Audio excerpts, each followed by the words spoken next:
ഉപാധികൾ വെച്ചിരിക്കുന്നു സോനം വാങ്ചുക്ക് എന്നുള്ള വാർത്ത വരുന്നുണ്ട്. ചോദ്യപേപ്പർ ചോർച്ചയിലടക്കം വിദ്യാഭ്യാസ രംഗത്തെ വീഴ്ചകളുടെ ഉത്തരവാദിത്വം സർക്കാർ ഏറ്റെടുക്കണം. വിഷയം പാർലമെന്റിൽ ഉന്നയിക്കുമെന്ന് എംപിമാർ നേരിട്ട് ഉറപ്പു നൽകണം. ആവശ്യം പ്രതിഷേധം അലങ്കോലപ്പെടുത്താൻ കേന്ദ്രം വൻ പദ്ധതി തയ്യാറാക്കുന്നുവെന്ന് അഭിജിത് ദീപ്കെ ആരോപിച്ച പശ്ചാത്തലത്തിലാണ് പോലീസ് അനുമതിയില്ലെങ്കിലും പാർലമെന്റിലേക്ക് മാർച്ച് നടത്താനാണ് CJPയുടെ തീരുമാനം. മാർച്ചിനെ പ്രതിരോധിക്കാൻ 5000-ലധികം പോലീസുകാരെ അധികമായി വിന്യസിച്ചിട്ടുണ്ട്. 15 കമ്പനി ദ്രുതകർമ്മ സേനയും രംഗത്തുണ്ട്. നോബൽ മാരിക്കാരനും ആദിൽ പാലോടും തത്സമയം ചേരുന്നു. ആദിൽ, നോബൽ മാരിക്കാരനിലേക്ക്. Good morning Nobel. Good morning Adil. ഒരിക്കൽ കൂടി നോബൽ, 5000-ഓളം പോലീസുകാർ. ഇപ്പം ജന്തർ മന്ദിറിൽ CJPക്കാർ 5000-ഓളം പേര് കാണൂലല്ലോ.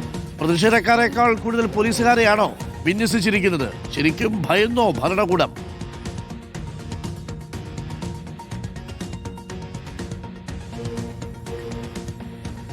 മന്ദിറിലേക്ക് കയറുന്ന പ്രധാന കവാടമാണ്. ഈ കവാടത്തിൽ കൂടി വലിയ ഒഴുക്ക്, പ്രവർത്തകരുടെ ഒപ്പം പിന്തുണ അറിയിച്ച് എത്തുന്ന ആളുകളുടെ വലിയ ഒഴുക്ക് നമുക്ക് കാണാൻ കഴിയുന്നുണ്ട്. അതിനേക്കാൾ ഉപരി വലിയ സുരക്ഷയും ഏർപ്പെടുത്തിയിരിക്കുന്നു എന്നതാണ് ഏറ്റവും പ്രധാനപ്പെട്ട കാര്യം. നേരത്തെ രാവിലെ ആണെങ്കിൽ നിരോധനാജ്ഞ പ്രഖ്യാപിക്കുകയും അതിനു പിന്നാലെ പലയിടത്തായി പോലീസിനെ വിന്യസിക്കുകയൊക്കെ ചെയ്തിരുന്നു. അതിന് അപ്പുറം ഇപ്പോൾ 5000 പോലീസുകാരെ അധികമായി വിന്യസിച്ചിരിക്കുന്നു എന്നാണ് ദില്ലി പോലീസ് വ്യക്തമാക്കിയിരിക്കുന്നത്. അതിനു പുറമെ 25 ബറ്റാലിയൻ CAPF കൂടി വിന്യസിച്ചിട്ടുണ്ട്. ഒപ്പം 15 കമ്പനി ദ്രുത കർമ്മസേനയും രംഗത്തുണ്ട് എന്നാണ് നമുക്ക് മനസ്സിലാക്കാൻ കഴിയുന്നത്. നിലവിൽ 15 സോണുകളായി തിരിച്ചുകൊണ്ടാണ് എന്താണെങ്കിലും ഇവിടെ ഒരു സുരക്ഷ ഒരുക്കിയിരിക്കുന്നത്. നമുക്ക് സുരക്ഷയുടെ ഭാഗത്തേക്ക് വരുമ്പോൾ നമുക്ക് ജസ്റ്റ് ഈ ഒരു ബാരിക്കേഡ് നമുക്ക് കാണാൻ കഴിയും. ഈ ഒരു ബാരിക്കേഡ് എന്ന് പറഞ്ഞു കഴിഞ്ഞാൽ ഇത് ജന്തർ മന്ദിറിന് പുറത്തേക്ക് പോകുന്ന പ്രധാന കവാടമാണ്. ഇവിടെയാണ് ഈ ബാരിക്കേഡുകൾ സ്ഥാപിച്ചിരിക്കുന്നത്. ഈ ബാരിക്കേഡ് മറികടക്കുക ഒരു കാരണവശാലും പ്രതിഷേധക്കാർക്ക് അത്ര എളുപ്പമാകില്ല എന്നാണ് പോലീസ് വിലയിരുത്തുന്നത്. അതായത് ജന്തർ മന്ദിർ, നമ്മൾ ഈ കാണുന്ന ജന്തർ മന്ദിർ അടക്കമുള്ള ഇടങ്ങളിലേക്ക്, അതായത് ഈ പ്രദേശത്ത് നിന്ന് ഇതിനകത്താണ് ജനക്കൂട്ടമുള്ളത്. ജനക്കൂട്ടം എന്ന് പറഞ്ഞാൽ ഏറെക്കുറെ ഒരു 10,000-ഓളം ഒക്കെ ആളുകൾ ഉണ്ടാകുമെന്നാണ് നമ്മൾ പ്രതീക്ഷിക്കുന്നത്. നമുക്ക് ദൃശ്യങ്ങളിലേക്ക് കാണാൻ കഴിയും.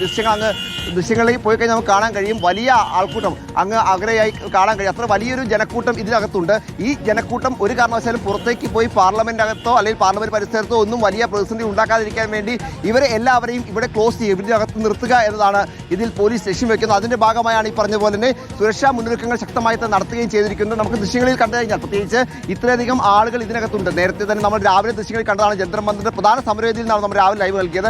അവിടെ എത്രത്തോളം ആളുകളോട് നമ്മൾ കണ്ടതായിരുന്നു. അതിന് പിന്നാലെയാണ് ഇപ്പോൾ കൂടുതൽ ആളുകൾ വന്ന് ഈ റോഡൊക്കെ നിറയുന്ന സാഹചര്യമുണ്ട്. സ്വാഭാവികമായും അല്പസമയം കഴിയുമ്പോൾ ഞാൻ ഈ കാണിച്ച വലിയ ബാരിക്കേഡ് ഇവിടെ അങ്ങ് അടയ്ക്കും. പിന്നീട് ഇവിടെ നിന്ന് ആർക്കും പുറത്തേക്ക് പോകാൻ കഴിയില്ല എന്നാണ് ദില്ലി പോലീസ് വ്യക്തമാക്കുന്നത്. അതിന്റെ അടിസ്ഥാനത്തിൽ ഇവിടെ മറ്റ് ദ്രുതകർമ്മ സേന അടക്കം വിന്യസിച്ചുകൊണ്ട് കണ്ണീർവാതകം, അതോടൊപ്പം തന്നെ ഈ പറഞ്ഞ ജലപീരങ്കി, ഒപ്പം മറ്റ് സംവിധാനങ്ങളൊക്കെ ഇവിടെ എന്താണ് ഒരുക്കിയിട്ടുണ്ട്. മൊബൈൽ ജാമർ, ഇതോടെ തന്നെ മൊബൈലിന്റെയൊക്കെ ഇന്റർനെറ്റിന്റെ വേഗതയെ കുറഞ്ഞിട്ടുണ്ട് എന്ന യാഥാർത്ഥ്യം. അത്തരത്തിൽ വലിയ സുരക്ഷാ മുന്നൊരുക്കങ്ങൾ നടത്തിക്കൊണ്ടാണ് ഈ പ്രതിഷേധത്തെ നമുക്ക് കാണാൻ കഴിയും. CAPF പോലീസ് സംഘമാണ് ഇവിടെ വലിയ ഫൈബർ ലാത്തിയൊക്കെ നിൽക്കുന്നത്. ഏതെങ്കിലും തരത്തിലുള്ള പ്രതിഷേധം ഒരു അക്രമസക്തമായ സാഹചര്യം ഉണ്ടായി കഴിഞ്ഞാൽ ലാത്തിച്ചാർജ് അടക്കമുള്ള നടപടി ഉണ്ടാകുമെന്ന് ഉറപ്പാണ്. കണ്ണീർവാതകം, ജലപീരങ്കി ഒക്കെ ഉണ്ടാകുമെന്ന് ഉറപ്പാണ്. കാരണം അത്രയധികം മുൻകരുതലാണ് ദില്ലി പോലീസ് എന്താണെങ്കിലും ഇവിടെ ഉള്ളത്. ഒപ്പം മന്ത്രിമാരുടെ വസതി, പ്രധാനമന്ത്രിയുടെ വസതി, രാഷ്ട്രപതി ഭവൻ, തന്ത്രപ്രധാനമായ ഇടങ്ങൾ, BJPയുടെ ഹെഡ്ക്വാർട്ടേഴ്സ് ഒക്കെ വലിയ സുരക്ഷയിലേക്ക് മാറുന്ന സാഹചര്യം കൂടി എന്താണെങ്കിലും ദില്ലിയിൽ ഉണ്ടായിട്ടുണ്ട്.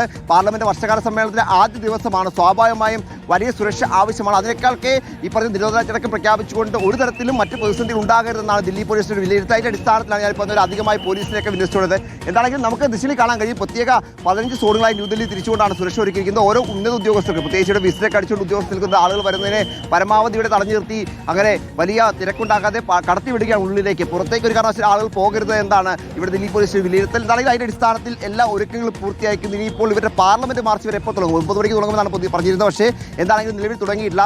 നടൻ പ്രകാശ് രാജിനെ പോലുള്ള പല പ്രമുഖരും ഈ സമരവേദിക്കകത്ത് വേദിയിലുണ്ട് എന്നും നമ്മൾ എടുത്തു പറഞ്ഞു. അഭിജിത് ദീപ്കെ ഒരു പക്ഷേ അല്പസമയം പുറത്തേക്കുള്ള സാധ്യതയുണ്ട്. എന്താണെങ്കിലും ഈ ബാരിക്കേഡിനപ്പുറം ഈ സമരം പോകില്ല എന്നാണ് ദില്ലി പോലീസ് ഇപ്പോൾ വ്യക്തമാക്കുന്നത്. അതിനുള്ള ഒരുക്കങ്ങൾ എല്ലാം പൂർത്തിയാക്കിയിട്ടുണ്ട്. വലിയ സന്നാഹത്തിലും സുരക്ഷാ വലയത്തിലുമാണ് ദില്ലി ഇപ്പോൾ ഉള്ളത്. ജന്തർ മന്ദിർ പ്രത്യേകിച്ച് അരുൺ. Okay, thank you. ഇപ്പോൾ നോബൽ മാരിക്കാരനാണ് വിവരങ്ങൾ നൽകിയത്. വലിയ രീതിയിലുള്ള പ്രതിഷേധം അവിടെയുണ്ട്. ഒഴുകിയെത്തുകയാണ് പ്രവർത്തകർ. പക്ഷേ അതിനു ചുറ്റും പോലീസുകാരുടെ ഒരു വലിയ വിന്യാസമുണ്ട്. 5000-ഓളം പോലീസുകാരെയാണ് നഗരത്തിൽ വിന്യസിച്ചിരിക്കുന്നത്. നിരോധനാജ്ഞയുണ്ട്. സൻസദ് മാർഗിലേക്കൊന്നും കടക്കാൻ ഒരു പക്ഷേ പോലീസ് അനുവദിക്കുന്നുണ്ടാവില്ല. അപ്പോൾ തൽക്കാലം ജന്തർ മന്ദിറിൽ വെച്ച് തന്നെ ആ പ്രതിഷേധം അവസാനിക്കുമോ? ഇനി പോലീസുമായി ഒരു ഏറ്റുമുട്ടൽ ഉണ്ടാകുമോ? ഇതിനിടയിൽ സോനം വാങ്ചുക്കിൻ്റെ ഉപാധികൾ വന്നിട്ടുണ്ട്. ഈ MP മാർ ഈ വിഷയം അവതരിപ്പിക്കണം എന്നുള്ളതാണ് ഇപ്പോൾ പറയുന്നത്. പാർലമെന്റിൽ ഈ വിഷയം അവതരിപ്പിക്കണം. വളരെ ഗൗരവത്തോടുകൂടി ഈ വീഴ്ചയെ സർക്കാർ അംഗീകരിക്കണം എന്നുള്ളതാണ്. അതിന് ഉത്തരവാദിത്വം സർക്കാർ അംഗീകരിക്കണം, ഏറ്റെടുക്കണം എന്നുള്ളതാണ്. പ്രിയപ്പെട്ടവരെ, നമ്മുടെ പ്രതിനിധി അതിൽ പാലോട് പ്രതിഷേധക്കാർക്കൊപ്പം ഉണ്ടായിരുന്നു. പക്ഷേ അവിടെ ഈ മൊബൈൽ ജാമറുകളൊക്കെ വെച്ചത് കാരണം നേരിട്ട് അതിലുമായിട്ട് നമുക്ക് സംസാരിക്കാൻ കഴിയാത്തൊരു സാഹചര്യമുണ്ട്.